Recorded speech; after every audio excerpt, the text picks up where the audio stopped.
नमस्कार, मैं सुशील। आप लोग देख रहे हैं सच भारत तक न्यूज। और आज बता दूं कि आपसे एक मुद्दा ऐसा है, उस मुद्दा पर हम चर्चा करेंगे कि जो है सीट को लेकर बिहार में जो है सभी सीटों का जो लिस्ट है निकल गया और जारी हो गया।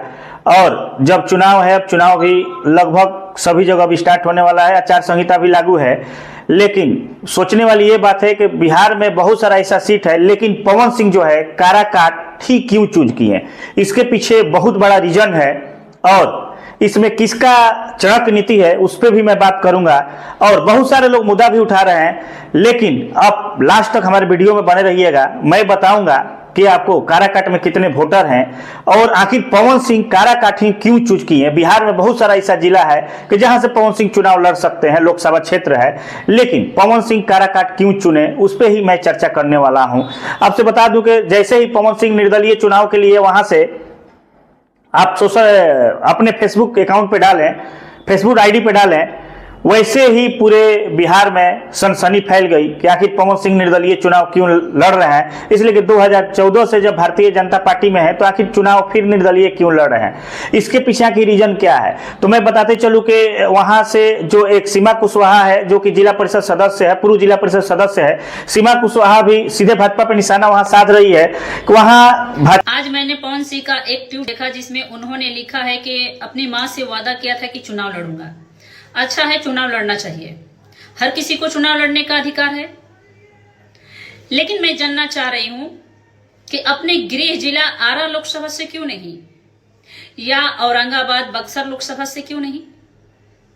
क्योंकि वहां भाजपा से आपके जाति के उम्मीदवार चुनाव लड़ रहे हैं।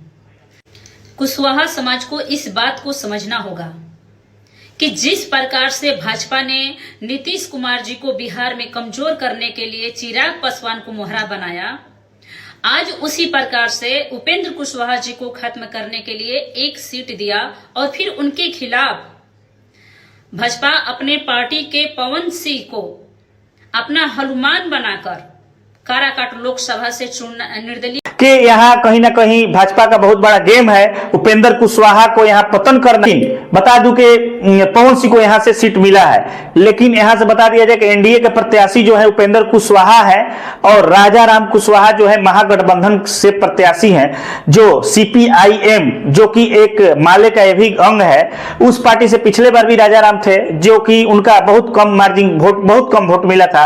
अब आइए हम ऑटो की बात करते हैं कि आखिर काराकाट में आखिर पवन सिंह गए तो यानी पवन सिंह का कितना वहां राजपूत समाज का वोट है, और बाकी बहुत सारा ऐसा हर एक समाज के वोटों पे मैं बात करूंगा कि कितना कितना वोटिंग वहां होता है।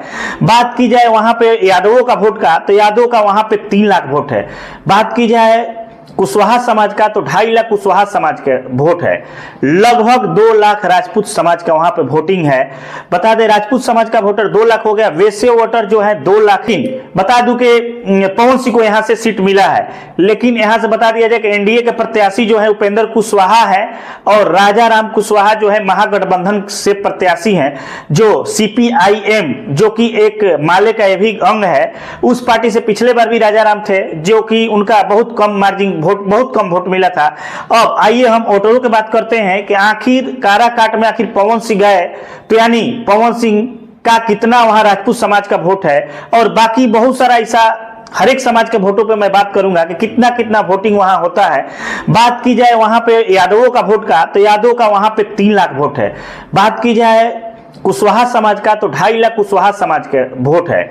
लगभग 2 लाख राजपूत समाज का वहां पे वोटिंग है। बता दें राजपूत समाज का वोटर 2 लाख हो गया, वैसे वोटर जो है 2 लाख है। और यहाँ पे बता दें ब्राह्मण और भूमिहार 75,000 ब्राह्मण है और 50,000 भूमिहार है।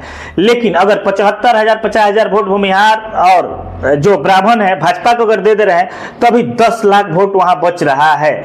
जो कि अब बता दूं कि पिछले बार की बात की जाए तो पिछले बार उपेंद्र कुशवाहा का जो वोट था 3,13,100 कुछ वोट मिला था, और जो वहां महाबली थे, महाबली को 3,98,000 कुछ वोट उनको मिला था। मार्जिन की बात की जाए तो 85,000 वोट से महाबली सिंह वहां से चुनाव जीते थे, जो कि ये भी कुशवाहा समाज से आते हैं। तो मार्जिन की बात किया जाए तो 3 लाख कुछ वोट इनका था, 85,000 वोट से महाबली जीते थे। और बात की जाए महागठबंधन का, तो महागठबंधन के जो प्रत्याशी थे CPIM से, उनको मात्र 24,000 वोट मिला था, जबकि वहां यादव समाज का 3 लाख वोटिंग है। आखिर बहुत सारा मार्जिन हो गया, इनको इतना कम वोट क्यों मिला। और बात किया जाए राजनारायण तिवारी जो कि सपा से थे, उनको मात्र 24,000 वोट मिला था। तो ये इसमें अब बता दिया जाए कि पवन सिंह को क्या वहां से सभी जाति के लोग वोट दे सकते हैं? अगर सभी जाति के वोट दे सकते, इसलिए कि पवन सिंह वहां निर्दलीय मैदान में है। निर्दलीय मैदान में है तो कोई जाति पार्टी से तो वहां कोई है नहीं, निर्दलीय है, तो निर्दलीय पवन सिंह है। अगर राजपूत समाज के वोट की बात की जाए तो 2 लाख वहां के राजपूत समाज के वोट है। अगर राजपूत समाज के वोट 2 लाख अगर इनको मिल जा रहा है और सभी वोटों में से कुछ कुछ मिल जा रहा है, इनको कम से कम 3 लाख के ऊपर वोट पवन सिंह को वहां चुनाव जीतने के लिए चाहिए। तो यही मार्जिन वोट का है कि जो मार्जिन है कम से कम 3 लाख के जिसका ऊपर वोटिंग वोट रहेगा तो वहां से चुनाव जीतेगा। तो बात की जाए उपेंद्र कुशवाहा का, तो उपेंद्र कुशवाहा पिछले बार जो थे दूसरे नंबर स्थान पे थे, और तीसरे नंबर पे CPIM था, और चौथा नंबर पे था सपा, मायावती का पार्टी चौथा नंबर के स्थान पे था। लेकिन लड़ाई जो है पवन सिंह का उपेंद्र कुशवाहा से ही लड़ेगा, इसलिए उपेंद्र कुशवाहा दूसरे स्थान पर उस समय थे। और बात की जाए काराकाट के लिए, तो काराकाट से 2014 में उपेंद्र कुशवाहा भी चुनाव जीत चुके हैं, जो कि NDA के प्रत्याशी थे। तो 2019 में जब हुआ तो वहां से महाबली सिंह जदयू से जीते। फिर 2024 में हो गया पवन सिंह और उपेंद्र कुशवाहा। लड़ाई जो है यही दोनों लोग में रहेगा, उपेंद्र कुशवाहा और। लेकिन सोचने वाली ये बात है कि पवन सिंह अब क्या मैदान में उतरे हैं, तो पवन सिंह जो है चुनाव जीत सकते हैं। इस चीज को आप लोग कमेंट में लिख के बताइएगा कि पवन सिंह जब निर्दलीय प्रत्याशी हैं तो क्या चुनाव जीत सकते हैं। इसलिए उपेंद्र कुशवाहा मैदान में है और महागठबंधन से भी वहां लोग मैदान में हैं, तो पवन सिंह के कहीं ना कहीं बहुत बड़ा चुनौती है। और अगर चुनौती है तो क्या पवन सिंह चुनाव वहां से जीत सकते हैं? आप लोग कॉमेंट करके इस चीज को बताइएगा और इस न्यूज को ज़्यादा से ज़्यादा शेयर कीजिएगा, लाइक कीजिएगा। और अगर हमारे यूट्यूब चैनल को सब्सक्राइब नहीं किए होंगे तो सब्सक्राइब आप कर लीजिएगा, एक से बढ़ के एक वीडियो आपको देखने को मिलेगा। इसी के साथ फिर मिलते हैं नई वीडियो के साथ, तब